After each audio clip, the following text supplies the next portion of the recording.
उसकी शफकत अबदी है और उसकी वफादारी हमारे साथ रहती है। हालेलुया। हम खुदावंद की शुक्रगुजारी करते हैं। आज का हमारा उन्वान है दुआ की ताकत और दानियल की जिंदगी से अमली सबक। उन्वान क्या है जी हमारा? दुआ की ताकत और दानियल की जिंदगी से अमली सबक। दानियल जिसकी दुआ बादशाहों के फैसले बदल दे, सल्तनतों की सिमत तब्दील कर देती है और जमीन पर खुदा की कुदरत को जाहिर कर देती है। ये शख्सियत कोई और नहीं दानियल है, जिसका जिक्र हम दानियल नबी कहकर करते हैं। मेरे चीजों, दानियल नबी की कहानी तारीखी नहीं है, बल्कि हर उस शख्स के दिल की आवाज है जो मुश्किलात, आजमाइशें और जिंदगी के दबाव में खुदा की तरफ देखता है। हर उस शख्स की कहानी है। हम हर टाइम कोई ना कोई मुश्किल पे जरूर होते हैं। हालात हमारे जैसे भी हों, हम खुदा की तरफ देख रहे होते हैं कि खुदा ने हल करना है। असली कर सकते, किसने हल करना है? खुदा ने हल करना है। हम सीखेंगे कि दानियल की दुआ क्यों इतनी ताकतवर थी, उसके पीछे क्या राज था कि दानियल जो दुआ करता था वो पूरी होती थी। उसके पीछे क्या राज था, हमें सीखने की जरूरत है। हमें उससे अमली सबक हासिल करने की जरूरत है। किसकी जिंदगी से? दानियल की जिंदगी से। हालांकि वो भी इंसान था, क्या ख्याल है, मगर उसके पीछे राज क्या था? दानियल को नौजवानी में कैदी बनाकर बाबुल में लाया गया। वो ना बादशाह का बेटा था, कोई फौजी ना था, कोई मालदार शख्स ना था, जिस्मानी तौर पर बहुत ताकतवर शख्सियत ना थी, नॉर्मल सा शख्स था वो, ठीक है, ना किसी बादशाह का बेटा था। और कैदी बनाकर कहां लाया गया था? बाबुल में लाया गया। Hallelujah, hallelujah.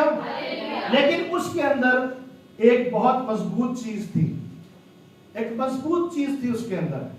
खुदा के साथ उसका ताल्लुक था, बहुत गहरा ताल्लुक था। और वो कैसे था? क्योंकि वो दुआ वो शख्स था। हालेलुया। दुआ के साथ हम खुदा के साथ ताल्लुक अपना गहरा बना सकते हैं। और आज का हमारा अनुमान भी यही है कि दुआ की ताकत। हालेलुया। दानियल का खुदा के साथ ताल्लुक इस कदर मजबूत था कि जिसे अल्फाजों में बयान नहीं किया जा सकता। उसका ताल्लुक इतना गहरा था कि हम जितने भी अल्फाज कहेंगे ना वो कम होंगे। हालेलुया। याद रखें कि उसके इर्द गिर्द पूरी तहजीब जो थी ना वो बुत परस्ती और जादूगिरी की थी। जो उसके इर्द गिर्द के लोग थे ना, जिस जगह वो लाया गया था बाबुल में, वहां पर बुत परस्ती थी और जादूगिरी थी। और वहां पर देखा जाए तो हालात जो थे ना सही नहीं थे। मगर दानियल जो था ना जानता था कि असल हिकमत कहां से आती है और असल कुदरत का मालिक कौन है, और वो कौन है? खुदा।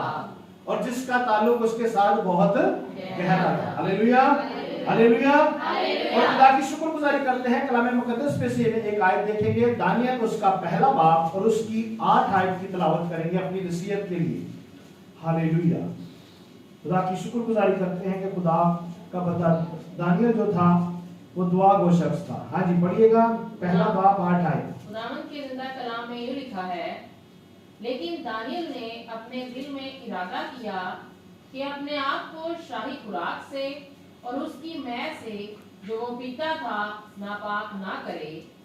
इसलिए उसने ख्वाजा सराओं के सरदार से दरख्वास्त की कि वो अपने आप को नापाक करने से माजूर रखा जाए।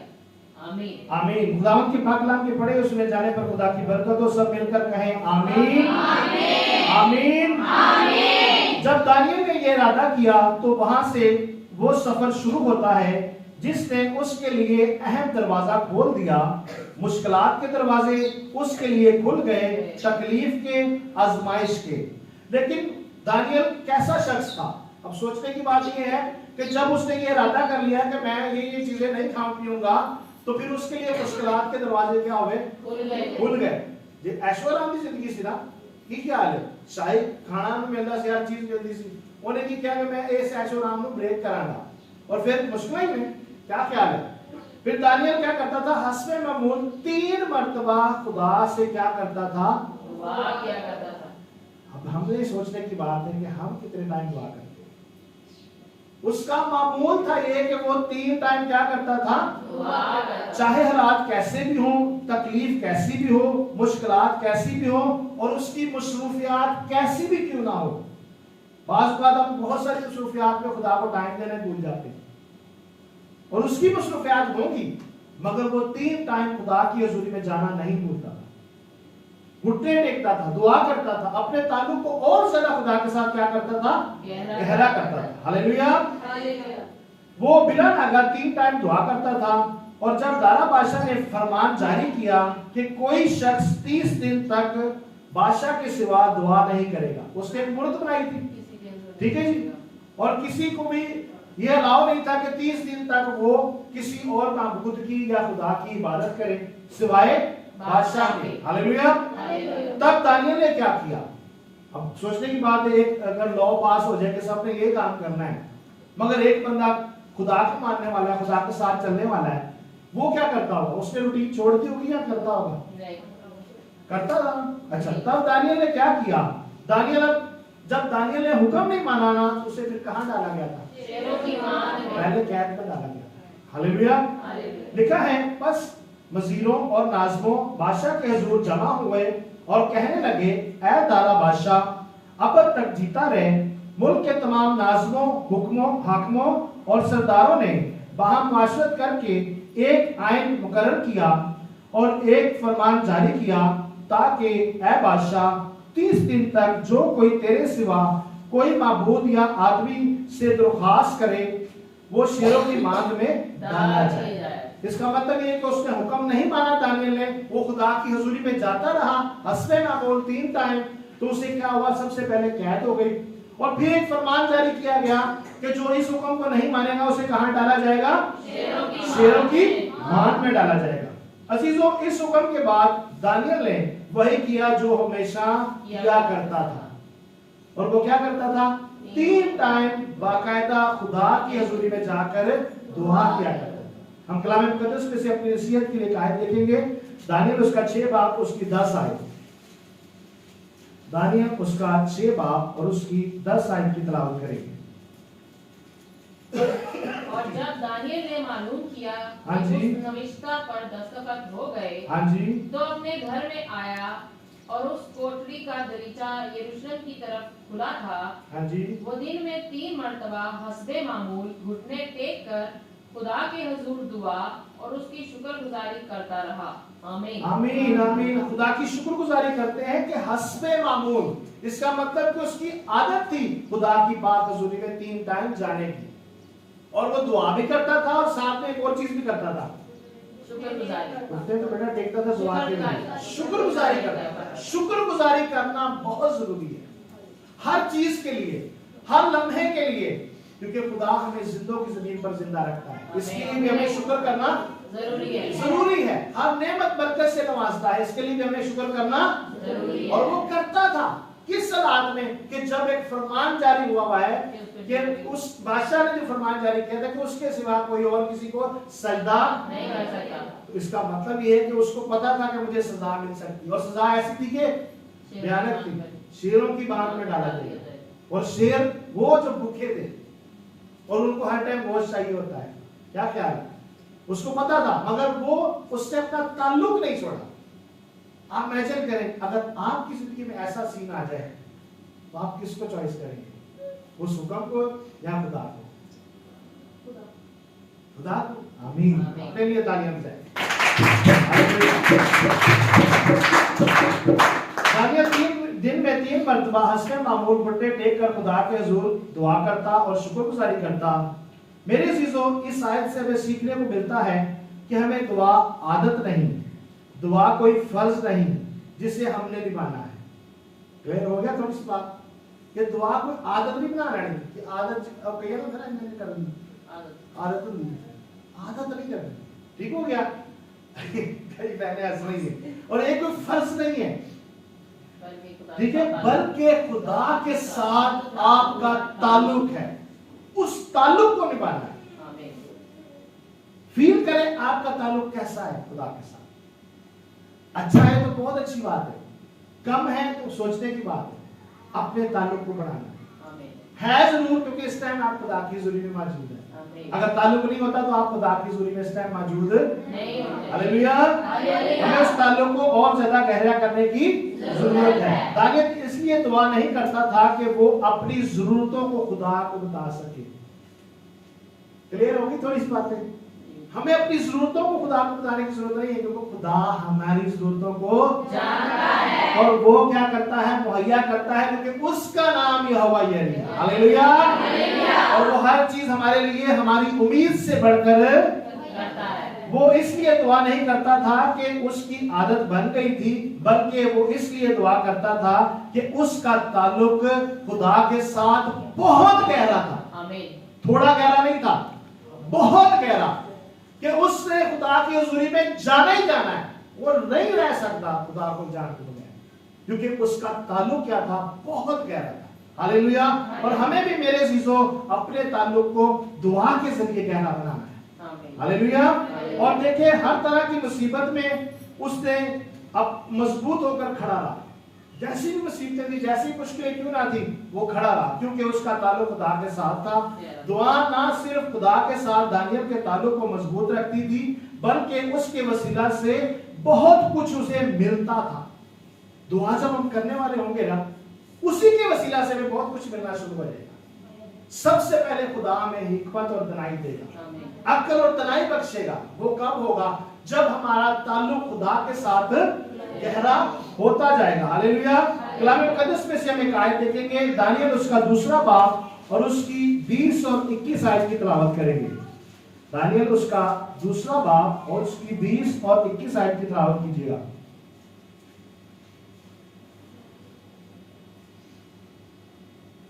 हाँ जी बेटा पढ़े, दानियल दूसरा बाब 20-21 आयत। दानियल ने कहा, खुदा का नाम ताअब्बत मुबारक हो। आमीन। क्योंकि हालेलुया। हिकमत और कुदरत उसी की है। हाँ जी। वही वक्तों और जमानों को तब्दील करता है, वही बादशाहों को माजूल और कायम करता है, वही हकीमों को हिकमत और दानिशमंदों को दानिश अनायत करता है। आमीन। आमीन। खुदा की शुक्रगुजारी करते हैं कि दुआ का ताल्लुक खुदा के साथ है, लेकिन दानियल को क्या मिलता था? उसे हिकमत और दनाई मिलती थी। और आज अगर हम भी दुआ करने वाले होंगे तो खुदा हमें भी हिकमत और दनाई बख्शेगा। हालेलुया। मेरे चीजों, जब हम देखते हैं कि हमारी बहुत सारी प्रॉब्लम्स आती हैं, तो सबसे पहले हमें किसके साथ राब्ता, किसके साथ ताल्लुक बढ़ाने की जरूरत है? खुदा के साथ। हालेलुया। हालेलुया।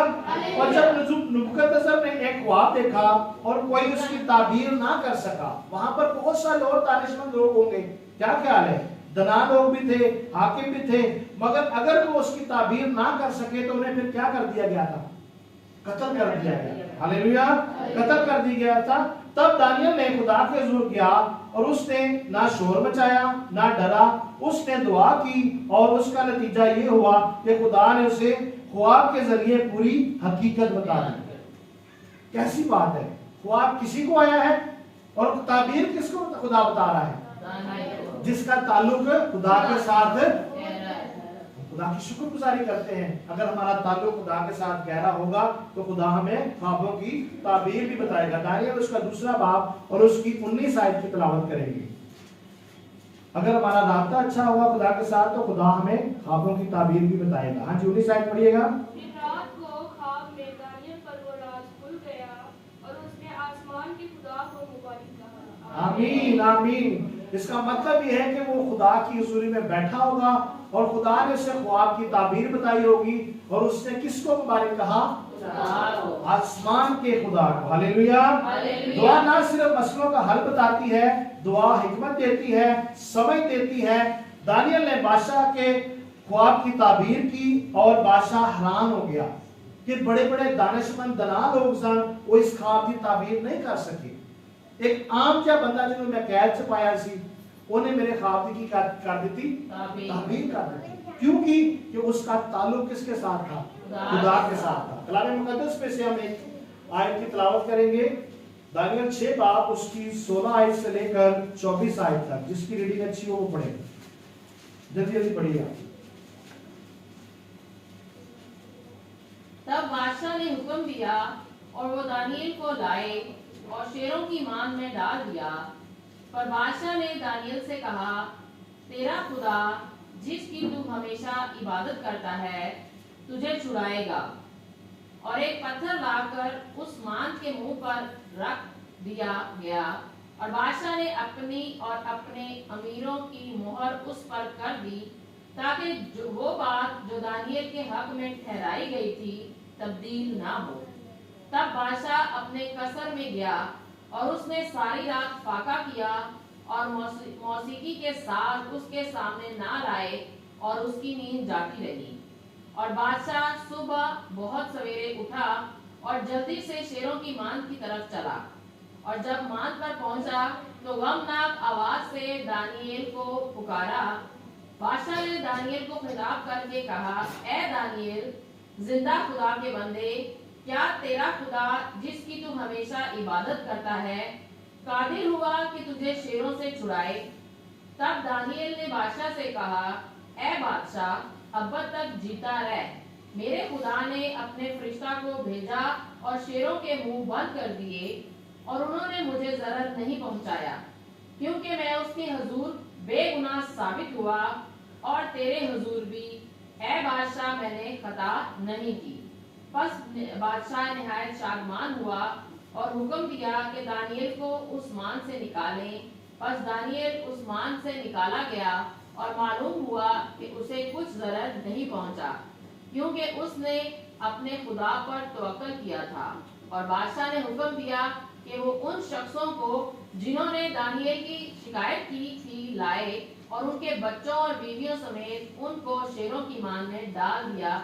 और शेर उन पर गालिब आए और इससे पेशतर के मान की तह तक पहुंचे, शेरों ने उनकी सब हड्डियां तोड़ डाली।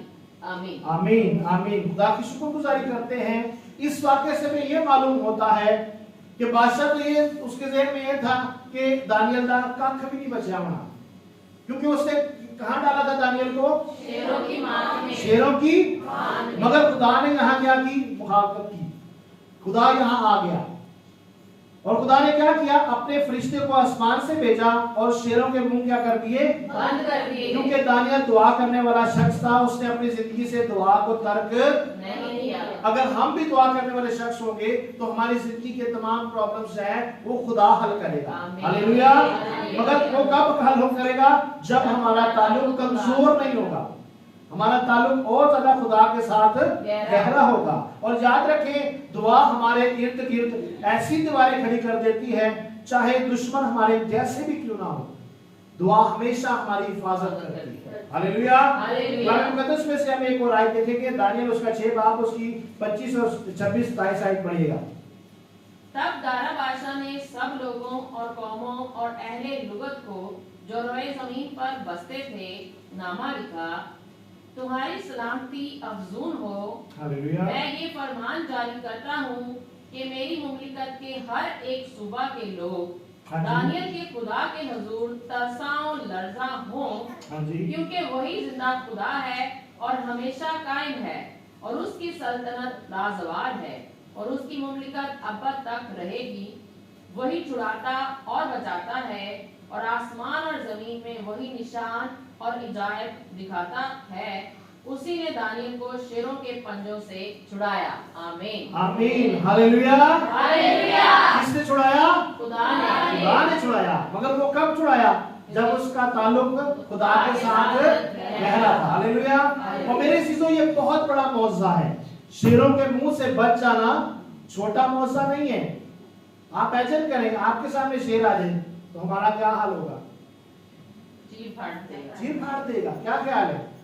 मगर खुदा की शुक्रगुजारी करते हैं कि दानियल जो था वो दुआ करने वाला शख्स था और एक शेर नहीं सी, शेरा थी, मान सी, पता नहीं कितने शेर सन।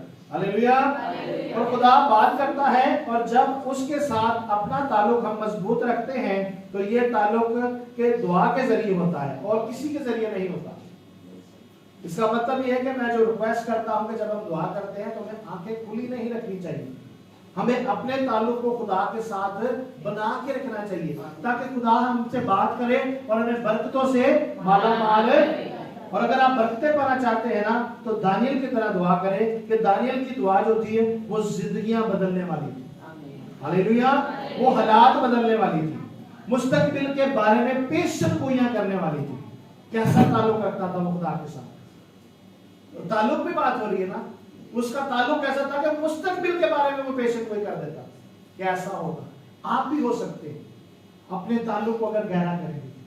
हमारा ताल्लुक बहुत कमजोर है, हम दुआ को नहीं है, हम रोजेदार नहीं है, हमारी जिंदगियां वो वाली उस लेवल की नहीं है जो खुदा हमसे चाहता है। हालेलुया। और हमें हमेशा अब खुदा के साथ अपने ताल्लुक को गहरा करने की जरूरत है। इस बात का राज ना तो तालीम में है, बड़ा तालीम याफ्ते हो जाइए, कोई ऐसा राज नहीं है सर। क्या ख्याल है? ना कोई ऐड करने चाहिए, ऐड कर ले, ऐसी करना ही करना है। सिर्फ और सिर्फ इसका राज ये है कि हमें दुआ गो होने की जरूरत है। फिर हमारा ताल्लुक क्या होगा? खुदा के साथ गहरा होगा। और दानियल नबी की किताब जब हम बहुत सी अहम पेशन गोइयों को पढ़ते हैं तो हर पेशन गोई से पहले देखें कि दानियल नबी खुदा की हजूरी में झुका है। उसकी ताल्लुक कैसा गहरा था खुदा के साथ कि वो हस्ते मामूल 3 दफा खुदा की तरफ झुकता था, दुआ करता था और शुक्रगुजारी के साथ अपनी जिंदगी बसर करता था। हालेलुया। और हमें भी हालात चाहे जैसे भी क्यों ना हो हमारी जिंदगी में, हमें दुआ को नहीं छोड़ना। और दुआ हमारे लिए क्या करती है? आसमान को खोल देती है। और दुआ एक ऐसी चीज है कि वो बादशाहों के दिल भी बदल देती है। चाहे हालात कैसे भी क्यों ना हो, बादशाह ने क्या करना है तो मतलब वो हुक्म हो जाएगा। मगर अगर आप दुआ करने वाले होंगे, आपका ताल्लुक खुदा के साथ होगा, तो उसका हुक्म भी तब्दील हो जाएगा। क्योंकि आपका ताल्लुक किसके साथ है? खुदा के साथ है। हालेलुया। और खुदा हमेशा क्या करता है? हमें तहफ्फुज़ दिलाता है। और तहफ्फुज़ उसी को मिलता है जिसका ताल्लुक उसके साथ होता है। क्या ख्याल है? अगर खुदा के साथ हमारा ताल्लुक होगा तो हमें हमेशा खुदा क्या करेगा? हमें तहफ्फुज़ दिलाता रहेगा। और खुदा के फरिश्ते आपके लिए काम करेंगे, आपको हमेशा महफूज रखेंगे और हमेशा आपकी हिफाजत के लिए खड़े रहेंगे। हालेलुया। क्योंकि आपका ताल्लुक किसके साथ है? खुदा के साथ है। और जब आपका ताल्लुक बाकायदा बिना नागा दुआ करने वाला ताल्लुक होगा तो आपके लिए हमेशा आसमान खुला रहेगा। और आज का हमारा अजीजों हासिल कलाम यही है कि आप अपने ताल्लुक खुदा के साथ कायम करें। हर रोज दानियल की तरह खुदा को वक्त दें, ये सोचकर नहीं कि आपकी जरूरतें पूरी होंगी। कभी भी ये सोच के वक्त नहीं देना कि आप तुसी अपनी जरूरतां नहीं खुदा को लाए हो, नहीं। आपकी परेशानियां कम होंगी, मुश्किलात कम होंगी, बल्कि ये सोच के कि आपका रिश्ता खुदा के साथ और हमें अपना रिश्ता खुदा के साथ गहरा करना है। क्या ख्याल है? हालेलुया। और जब हमारा रिश्ता गहरा हो जाएगा तो आपके लिए खुदा सब कुछ करेगा, क्योंकि खुदा आपसे क्या करता है?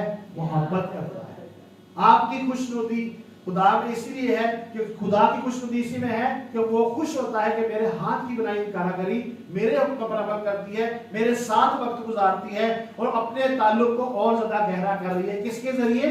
और आज का हमारा अनुमान क्या है जी? दुआ की ताकत। और जब हम बाकायदा दुआ करने वाले होंगे ना तो हम हमेशा तरक्की याफ्ता होंगे और लोग हैरान होंगे कि ये क्यों दिन ब दिन तरक्की करते जा रहे हैं। मगर उसके पीछे बेस क्या होगी? हमारा ताल्लुक खुदा के साथ गहरा हो। और हमें दानियल की जिंदगी से अमली सबक हासिल करने की जरूरत है कि खुदा का बंदा दानियल जो था वो क्या करता था? हस्ते मामूल 3 टाइम दुआ करने, और हमें भी 3 टाइम दुआ करने की जरूरत है। और दुआ के साथ और एक प्लस पॉइंट शुक्रगुजारी करने की जरूरत है। हालेलुया। अपने लिए खुदावंद की शुक्रगुजारी किया करें कि आप खुदा के चुनिंदा लोग हैं। खुदावंद इस कलाम के वसीला से आप सबों को बड़ी बरकत दे।